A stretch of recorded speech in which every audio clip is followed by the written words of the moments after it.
using common sense, you would think that the highest damage per minute would be at tier 10, because obviously it's the highest tier in the game. Vehicles like the Object 263 sitting at 3,800, yeah, that's a lot of DPM.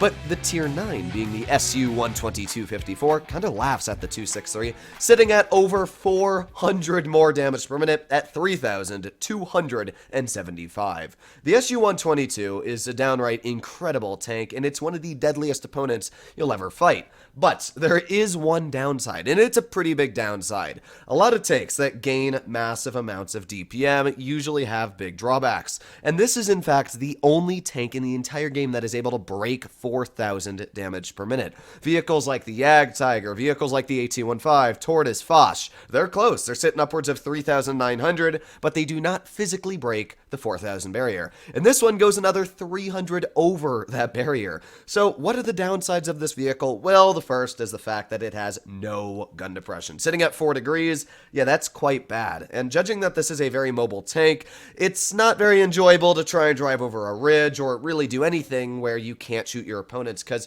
your gun's also mounted very low on your hull, which means that, yeah, when you drive over a ridge, you just bounce up and down. It's not very fun trying to shoot opponents on the move. Adding on as well with the terrible on-movement dispersion. You also have absolutely no armor, meaning that really anything that shoots at you is going to penetrate. Now, it does have some troll armor. You can shoot at the gun and actually bounce it here and there, but it's not armor that's going to reliably bounce shells for you.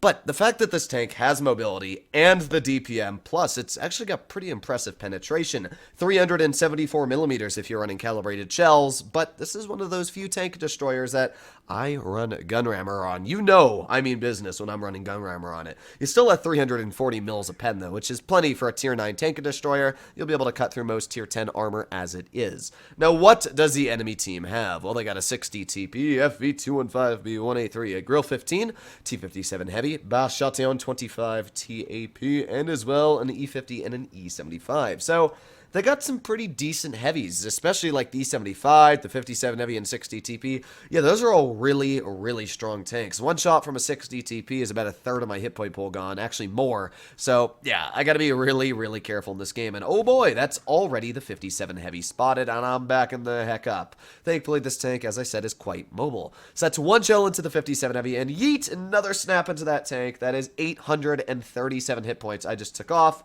of that tier 10 Heavy tank. And because that guy has a long clip reload, and I don't have a clip at all, I just saw him shoot his final shell, and yeah, let's be honest, this is the end of the 57 Heavy. Just gonna pull around again, and boom, thank you very much for your hit points, good sir. That's 1,800 hit points we've already managed to deal just in the beginning of this game, and now we've got another contender. We've got the E75, and now we're gonna completely demolish this guy's hit point pool. Another 2 shots. We're at 2,700 damage. Did you see just how quick this tank picks up damage? I mean, we were sitting at, what, literally 30 seconds ago, 800 damage, and now we're up to 3,100, now we're up to 3,600. It is truly insane how much DPM this vehicle has. Now, this shot, I don't know what to say. As I said, the on-movement is kind of bad with its dispersion, and since I kind of turned the tank there a teeny bit, it messed up my aiming circle. But thankfully, we still get another shell into the 183, just about 4,000 damage dealt now. Now, I want to be honest, not every game is like this. For me to showcase just these few games that worked really well in today's video, I played about maybe 5 or 6 battles that didn't go very well with a platoon mate.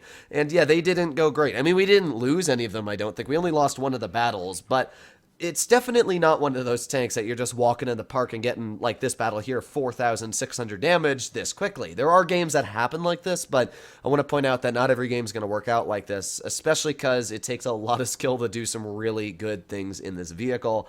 And yeah, it's still really, really tricky. I wanted to talk about this tank though, because one variable that never ever gets bad is damage per minute. It doesn't matter 5 years from now if there are vehicles that even have close DPM to this tank, having the most DPM in the game means that you will always have a lot of damage per minute. It's like the WZ-113. It's been having 3,440 DPM for what, like 2-3 years now? And sure, there are vehicles like the Leopard that have a lot, 3,600, but for a heavy tank, that is is still an insane amount of DPM. And because of that, if you get it in a good situation, it completely wrecks hit points. This game was 5,475 damage in a matter of 2 minutes. It's like truly ridiculous how much damage you can get out. If you get stuck on a map like Dead Rail or Castilla with the SU, it's just a farm fest. So I wanted to pick now a bit of a weird map, one that isn't amazing for a vehicle like the SU, where it's a lot of hilly terrain and there's not many great camping spots. This tank doesn't have great alpha. It's got 420. Imagine if it had 640 with 4,000 DPM. God, that would be insane. But yeah, because it has about 420 damage per shot, it's basically an IS-4 gun that's just having 4,000 DPM. Imagine the IS-4 having 4,000 DPM, ladies and gentlemen. That would be fun. But yeah, because of that, it doesn't have the best damage per shot. It's not like the 263 where you trade a bit of DPM to gain that extra 40 alpha, which is quite beefy. At tier 9, yeah, you definitely have to weigh your priorities. So you gotta be careful where you're pushing and what you're shooting at, because if you don't get those shells out quick enough, then you're just gonna be out-traded when it comes to enemy opponents. Now we got the standard B, gonna take a shot at his turret, and it goes just a tad bit low. But that's fine, we got another shell loaded already. Let's shoot another shot, and what? It ricocheted off the upper plate? I don't even know what to say. That's like the first time I've ever seen a shell ricochet off of a standard B. But hey, I'm going to put on my adrenaline, and it's fine, because we're going to get 2 shells into his tank anyway. That's 800 hit points we just took off of that guy. It's basically like you're driving an autoloader, but you also have a single shot capability. It just never dries up on the DPM. Now this situation here, you'll see where the bad on movement dispersion is. I didn't want to sit in front of that T30 for any longer, because obviously a T30 has a 640 damage per shot gun, and that's not very fun to fight. So yeah, that's one of the only issues with this tank that really relies on the gun, is the fact that its accuracy, it's good, but you gotta wait such a long time for it to start aiming in. So I spotted the A215 off to the side, and I also got the IS-8. Now I was hoping this IS-8 would push up, and you can see me here trying to work my gun depression. It's really not very enjoyable to try and use the gun depression on any type of inclination or hilly terrain. But basically, I decided, well, the IS-8's not going to poke, so let's go fight the AT-15. Sure, the AT has a lot of damage per minute, actually pretty close to me. The issue with the AT is that it doesn't have alpha damage, and as we just went over, alpha is really important. So while I may not have the highest damage per shot, since I deal 420, I basically double the damage that AT-15 deals. We've already taken 800 hit points off of his tank, waiting for that aiming time. There you go, that's now about 1,200 hit points off of his vehicle. I mean, it's just insane how quick you rip hit points off of the enemy. So all we got left is an IS-8, a T-28 Defender, and a T-30 over towards my side of the map. You can see again, that really bad on movement dispersion. Also, sorry about my voice kind of dying on me there. But let's push up, see what we can do. We got the T-30. I was like, nah, I'm not going to waste my time on that guy. Let's shoot at the IS-8. Put on my adrenaline. We're at 2,900 damage, and now we're at 3,400. And we also got the T-28 Defender here, waiting for a reload, but somebody shoots him right before we're going to fire. But hey, we're still at 3,500 damage, and we got one opponent left, the T-30. I'm going to shoot a heat shell right at his roof, overmatch it, and there you have it, folks. 3,800 DPM, or just damage in this game, should I say.